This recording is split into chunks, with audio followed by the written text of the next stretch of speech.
everyone, in this video I'm going to show you on how to get your money back from Shein or how to get a refund from Shein.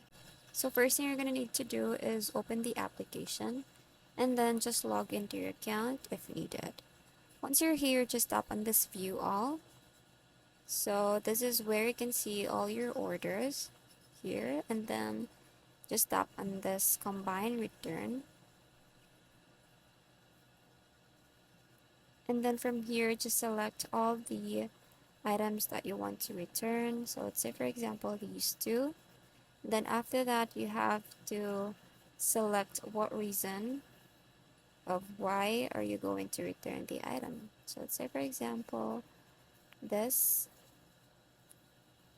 I'm gonna choose whatever, and then tap on next step. Once you're done selecting the reason, and then this notification will then pop up. You can just read this, and then once done, just tap on OK, and then a refund from Shein will be on your way. They just have to wait for their email and response. And that's it. I hope you find this video helpful. Thank you for watching, and I'll see you in the next one. Bye!